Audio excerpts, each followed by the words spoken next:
Hi everyone, welcome back. Milos here.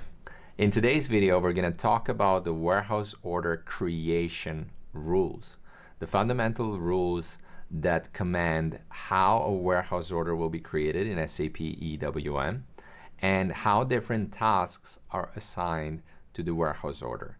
It will be a very brief high-level introduction. There's much more to talk about, but it definitely cannot fit in a small video like this one. I'm preparing more dedicated trainings about EWM where I can deep dive into all the details of the warehouse order creation rules. But for now, let's just check the system and understand what is a warehouse order creation rule and how you can check in your SAP EWM system which warehouse order creation rule was used to create your warehouse orders. Let's have a look. Great, we're back in the system. This is an S4 with EWM. I'm gonna enter the monitor /n/SCWM/mon, the EWM monitor, and here we're gonna search for warehouse orders. I want to see the warehouse order creation rule on the actual warehouse order, and for this purpose I'm actually going to search for all the warehouse orders in the system so that I can see potentially different values of the warehouse order creation rule that have been used to create the warehouse orders in my warehouse KT01. And let's have a look. Double click on the warehouse orders, search for all the warehouse orders, whatever the status. I'm going to leave everything blank and search. Great, I have quite a few results you can see. Let's put this on a full screen, and let's first of all identify here on the left the warehouse order number is right here, and the warehouse order creation rule is right here as well. And you can see we have several values here. We have PU01, def, UNDE, PU01 again, and maybe some other values as well. Now this is a training environment, so I see a lot of def and UNDE, and actually we're going to talk about these two specific values. But for now, let's have a look first. What are the possible values of the PU of the warehouse order creation rule? One is definitely PU01, but if you click the match code, that's click on the field, press F4, or click on this small icon that appears on the right, you will see the list of all the possible values that the warehouse order creation rule can have. Now, you don't get to decide the warehouse order creation rule you want to use as you're creating your tasks and warehouse orders. The system determines this in the background automatically based on the customizing on the setup of the system. And here you can see that we have several warehouse order creation rules that probably need to be used in different situations. We have here the PU01 that we saw was used. It just says put away. Oftentimes you want a little bit more detailed information in your description of the warehouse order creation rule. For example, if this rule is one task for one warehouse order, then you might be writing down put away one handling unit in per warehouse order, something like that, which would mean that you only assign one task to the single warehouse order. Maybe you will have a different rule, and in that case again you can explain it better. Here this LI01 is a little bit more detailed, and it says light items max 25 kilos total weight. So maybe this one has a limit on the actual weight of a single warehouse task, so only small warehouse tasks are in here. And also there seems to be max limit to the total weight of 25 kilos. Of course, we would need to go into customizing and check the exact setup to check the exact rule that is behind this warehouse order creation rule, LI01. But for now, this seems like a clear to understand explanation of when this warehouse order should be used. So as we know now all the different values, one more thing that is very important is to understand that the warehouse order is created at the same time with the warehouse task creation. What I mean is that as you're working with the system, you might ask the system to create put away tasks for an inbound delivery, or to create picking tasks for an outbound delivery. Or you could even create ad hoc internal movements, and as you create those internal tasks, you will trigger at the save of those tasks, you will automatically trigger the system to check, and before giving you back the control, as the system is creating the tasks you requested, the system EWM will also say, hey, which warehouse order should I assign this warehouse task to, and will automatically start searching for the right warehouse order creation rule to be used to create and group these warehouse tasks. So it's basically impossible to have a task without a warehouse order in the system, because at the creation of the task, automatically the system searches for the right warehouse order creation rule and creates the warehouse order, assigning that task to the warehouse order. In fact, the system has rules to create the warehouse order even if there's no warehouse order creation rule defined by the consultants in the system. We'll talk about that in a moment. A fun fact, a real story. Only once I was playing with the system and I was splitting and merging warehouse orders. I had a very specific requirement. Only in one case I was able to create the warehouse task without the warehouse order. In fact, it was a colleague of mine who challenged me and said, Milos, is it possible to create tasks without warehouse orders?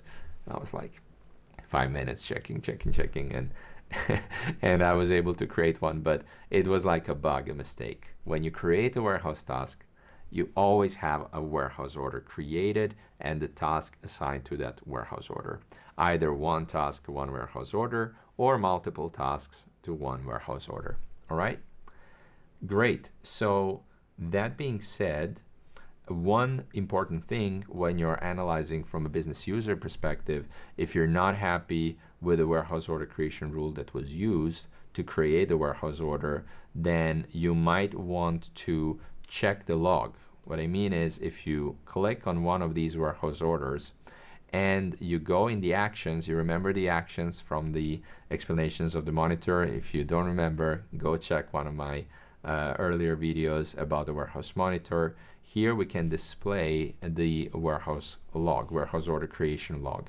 Now be aware that the warehouse order creation log must be activated in order to be saved and therefore usable, visible after the warehouse order is created. So in this case, for this warehouse order, if I click display warehouse order log, you see that I have an error message here below in red, no log found for warehouse order 201. That's because the logging of warehouse orders was not activated at the time when this warehouse order was created. Now, how do you activate the logging in the system? I will open a new session just to show you where you can activate the warehouse order logging so you can do it yourself in your own system if you need to. New session /O, create. Great. So where could the activation of logging be? Well, it's actually something that you can do without need to customize. It's a setting of the system. So it's in the SAP menu. And if I go logistics, EWM, here, if I'm looking for some settings, I will be checking either settings or interface folders. I'm assuming it's in settings. I have a quick look. I see there's a warehouse order folder here, and I'm assuming that likely it's here, and here I see indeed set up control parameters for warehouse order creation, logging, and WO log is the transaction. As I double click, I see that I can set up the logging. All right, and what's the setup currently I have on the warehouse number? Let's have a look. KT01 is my warehouse, central warehouse. I see the logging is active, so actually any warehouse order I create right now should have the log of the creation. And then also if I enter inside and I check maybe on the warehouse order creation rules, I see all the warehouse order creation rules have the log set up, which means I should be able to see and display everything in the system. That's great. So actually right now it means that one of the latest tasks that are created probably has the log. Let's have a look. Let's go back to our warehouse orders and let's go to the last one created. Great, we have this open warehouse order 516. I will select it and I will click log. Here we go, we have the log. And here in the log, you can check everything that happened. You see warehouse order creation is processing, 0 tasks directly assigned to the creation rule, and 1 warehouse task with search sequence for determining creation rules. Now these tasks that are directly assigned to creation rule, it's actually possible in customizing to pre-assign a warehouse process type, the key information to create a warehouse task, directly to a warehouse order creation rule.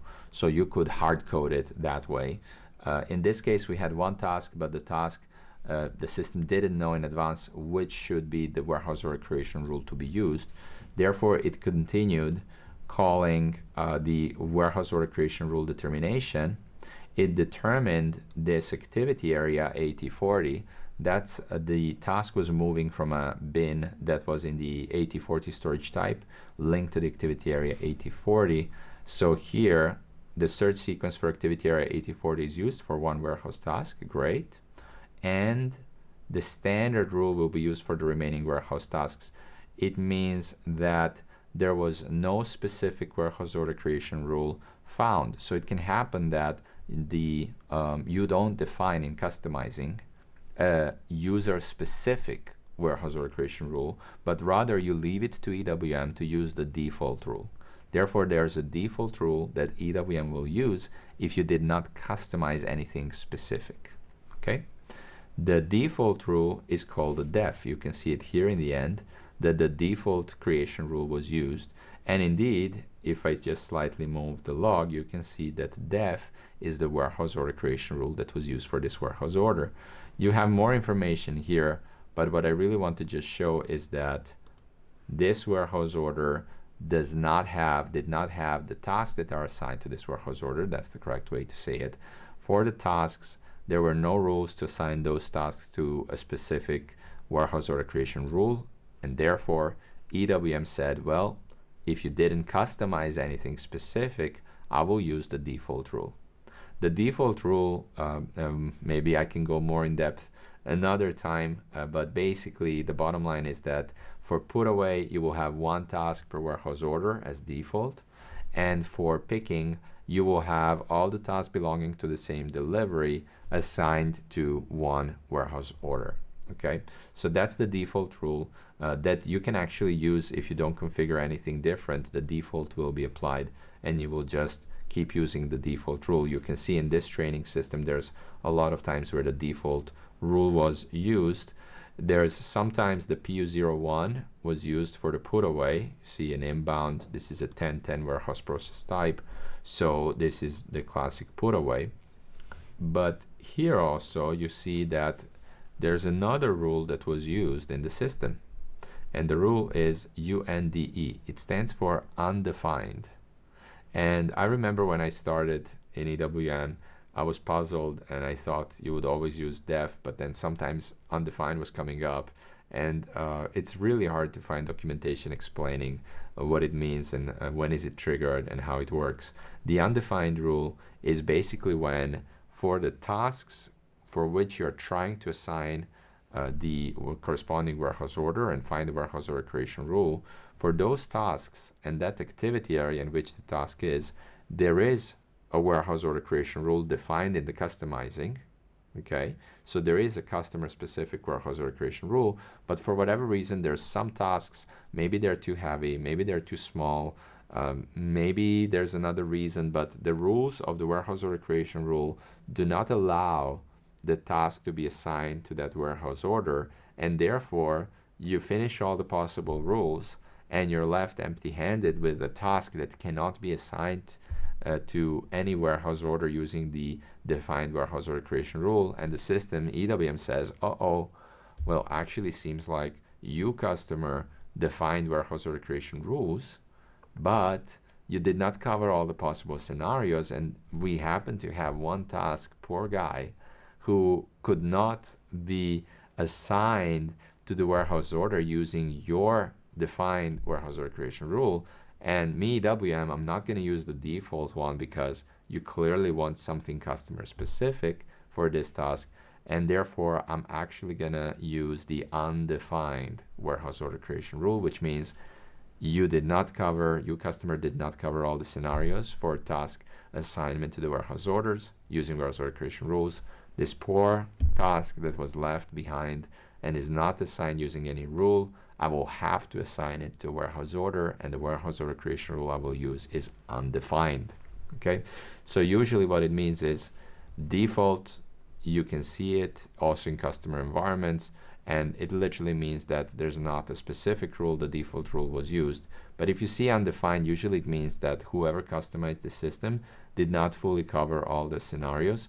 So clearly this is a training environment, you can find everything. But if you go on a customer production system and you find some UNDE, undefined warehouse order creation rules, it means that the consulting team did not cover all the scenarios for assigning the warehouse task to the warehouse orders using warehouse order creation rules, and likely you will need to have a look at what happened for that specific task and what else you should change, adapt, evolve in your warehouse order creation rule customizing in order to assign the task to the correct warehouse order creation rule. Wow, okay, that was a bit long. Sorry for the length of the explanation, but this is definitely a key question that often comes around. So yeah, I hope you found it useful, and in the next video I want to talk about the assignment of warehouse order to the resources. It's really important because finally we get to the execution. We get to Tom, our warehouse operator, who needs to move his pallet, and we're going to talk about how can Tom work on a specific warehouse order, how can he ask the system to assign a warehouse order to his resource in RF, and we're actually going to execute together a warehouse order in RF. I look forward to seeing the next video. See you soon.